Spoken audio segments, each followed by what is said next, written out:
Choosing an educational philosophy enables us to create a personalized approach to our child's education, but the question is, how do I choose one that's right for me and my family?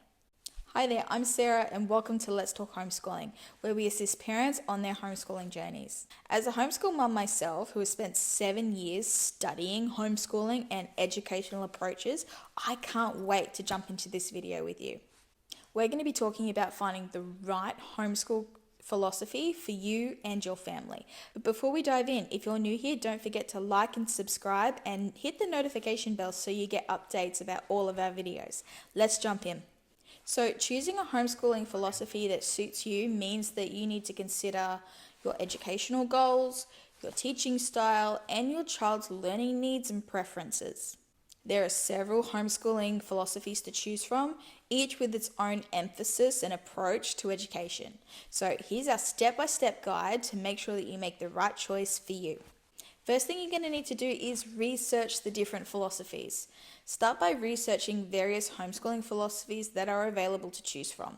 Some of the most common ones include classical education, which emphasizes logic, rhetoric, and has a strong foundation in subjects such as Latin and history. Next, there's Montessori education, which focuses on child-led learning, hands-on experiences, and individualized education. The Charlotte Mason approach advocates for living books, nature study, and the development of good habits. Unschooling promotes self-directed learning based on the children's interests and curiosities.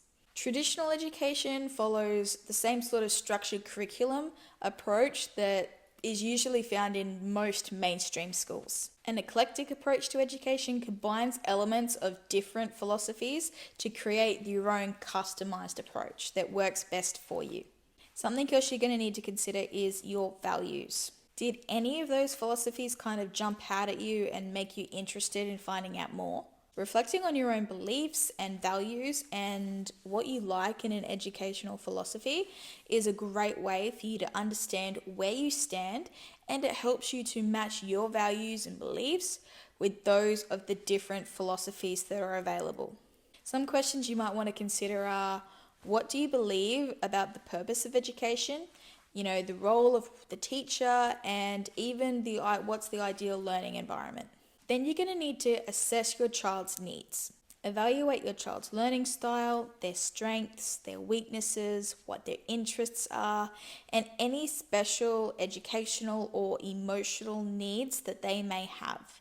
So you might consider how each philosophy aligns with your child's personal characteristics. Then we're going to determine your teaching style. Do you remember how teachers taught you when you were in school? Did you like their approach or did you find it lacking? And what would you do differently? Think about your teaching style and preferences. Do you prefer a structured approach with a clear guideline? Or are you more comfortable with a bit of a flexible, child-led method? Your teaching style should align with the chosen philosophy. Next is setting educational goals. Establish clear educational goals for your child. What do you want them to learn and achieve throughout their homeschooling? So whether that's the big picture of their entire schooling, or whether you want to break that down and just focus on this particular year, but you need to consider both short-term and long-term objectives and different things that you'd like them to achieve. Then there's connecting with other homeschooling communities. Join a local homeschooling co-op, attend conferences, connect with other experienced homeschoolers. They are usually a well of advice, and you can discuss different philosophies with them to gain insights into their personal experiences with these philosophies. You could even gain some insight into some of the challenges that they faced. Next, we're going to explore curriculum options. Investigate and research curriculum options that align with your chosen philosophy. Some philosophies have dedicated curriculum providers, while others require a little bit more creativity and resource gathering. My advice is start slowly and be flexible.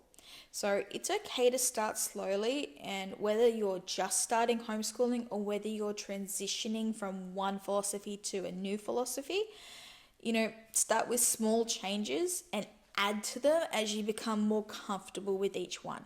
So know that it's okay to swap philosophies as you continue your homeschooling journey over the years, because you might find that your initial choice evolves based on your life experiences and also the needs of your child as they grow.